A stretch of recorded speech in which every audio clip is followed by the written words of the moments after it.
Assalamualaikum warahmatullahi wabarakatuh.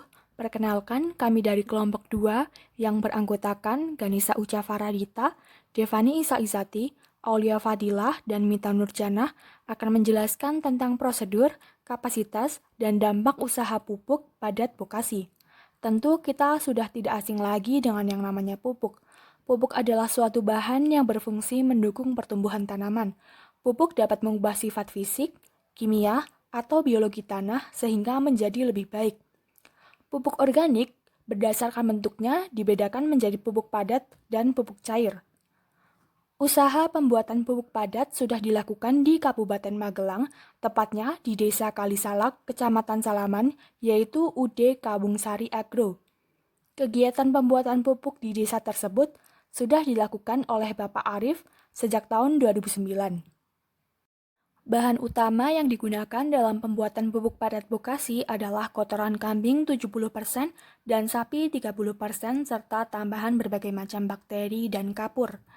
Vokasi adalah bahan organik yang telah difermentasikan dengan teknologi EM4 yang dapat digunakan sebagai pupuk organik untuk menyuburkan tanah, sehingga dapat meningkatkan pertumbuhan dan produksi tanaman. Vokasi mempunyai banyak keunggulan dibanding pupuk organik lainnya, seperti kandungan unsur haranya tinggi, cepat diserap oleh akar tanaman, serta proses pembuatannya relatif mudah dan cepat. Pembuatan pupuk vokasi mempunyai tujuan untuk dapat dimanfaatkan sebagai pupuk organik untuk memperbaiki sifat fisika, biologi, dan kimia tanah, serta memperbaiki struktur dan tekstur tanah. Proses pembuatan pupuk padat. 1. Penjemuran bahan baku utama. Bahan baku utama yang berupa kotoran kambing dan sapi diperoleh dari banyak tempat. Ketika kotoran tersebut sampai di tempat produksi, kotoran akan dijemur untuk menghilangkan kandungan air dan baunya. Apabila pada musim kemarau, waktu yang digunakan untuk proses penjemuran tidak terlalu lama. Namun jika musim penghujan, maka waktunya akan lebih lama. Kedua, penggilingan bahan baku utama. Kotoran kambing dan sapi yang telah kering kemudian digiling menggunakan alat penggiling. Tujuan dari kegiatan penggilingan ini adalah untuk membuat ukuran dari kotoran tersebut menjadi lebih kecil dan halus. Ketiga, pengayaan bahan utama. Setelah dilakukan penggilingan, langkah selanjutnya adalah pengayaan. Tujuan dari kegiatan pengayaan ini adalah untuk mendapatkan ukuran kotoran yang sama dan lembut. Pengayaan masih dilakukan secara manual menggunakan alat pengayak biasa. Keempat, proses fermentasi pupuk padat. Caranya yaitu kotoran yang sudah halus akan ditata dan diratakan pada suatu ruangan dengan tinggi lapisan awal 30 cm, kemudian disemprot dengan bakteri di atas permukaannya secara merata. Lalu ditambahkan kapur di bagian atasnya, kemudian masuk ke lapisan kedua. Lapisan kedua yaitu kotoran yang sudah halus setinggi 30 cm, lalu disemprotkan bakteri di atas permukaannya dan ditambahkan kapur. Kegiatan itu dilakukan hingga tinggi lapisan kurang lebih 1 meter. Jika kondisi bahan tersebut terlalu kering, maka perlu ditambahkan sedikit air. Tapi jika bahan itu sudah lembab, tidak perlu ditambahkan air.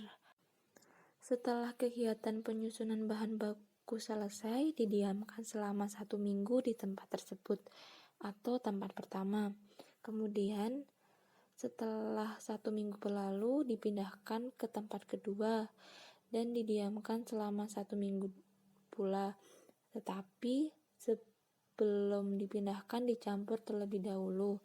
Pemindahan dilakukan menggunakan angkong. Setelah 1 minggu berlalu, dari tempat kedua akan dipindahkan ke tempat pertama lagi dan didiamkan selama 1 minggu lagi. Dan terakhir akan dipindahkan ke tempat pengemasan. Pada tempat pengemasan bisa langsung dikemas maupun ditunggu hingga 1 minggu. Yang berikutnya mengenai kapasitas hasil produksi dari pupuk padat. Dalam usaha yang dijalankan oleh Bapak Arif selaku Pemilik dari rumah produksi pupuk Gedung Sari Agro satu bulannya dapat menghasilkan 10-20 ton yang dibantu oleh 8-10 orang karyawan saja, mulai dari persiapan bahan, produksi, sampai juga distribusi produk pupuk. Dalam pemasarannya, pupuk Bokasi yang berukuran sedang itu dibanderol dengan harga Rp20.000. Nah, berikut merupakan gambaran atau tabel dari kapasitas produksi per bulannya. Yang pertama ada pupuk Bokasi atau pupuk padat tadi dengan jumlah produksi 10-20 ton.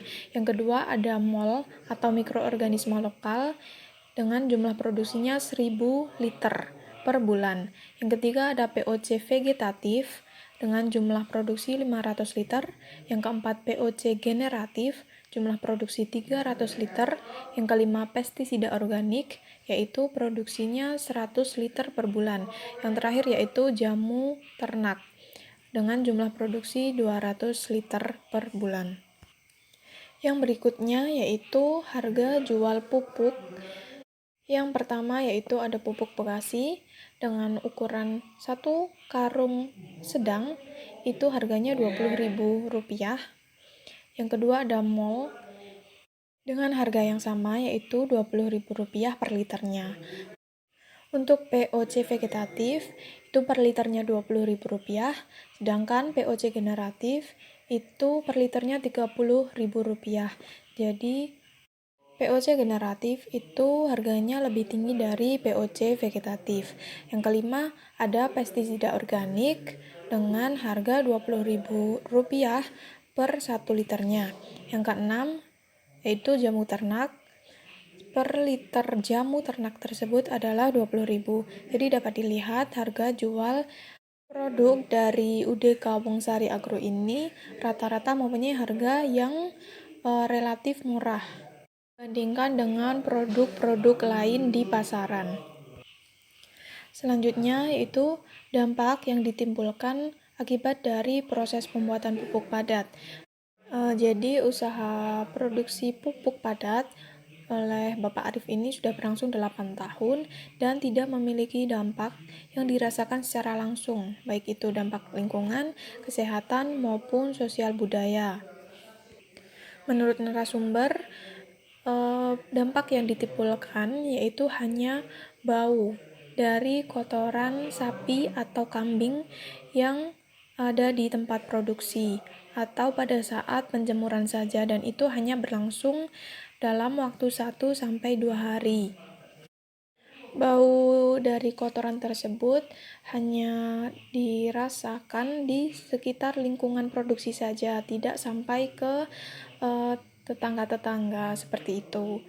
Kemudian bau dari kotoran tersebut bisa dinetralisir dengan menyemprotkan larutan E4 pada saat kegiatan penjemuran, di mana bakteri dari EM4 ini akan membantu menguraikan zat-zat kompleks yang menimbulkan bau pada pupuk, sehingga masyarakat atau tetangga di lingkungan sekitar produksi tersebut tidak merasakan kerugian akan kegiatan produksi pupuk kandang di UD Gedung Sari Agro.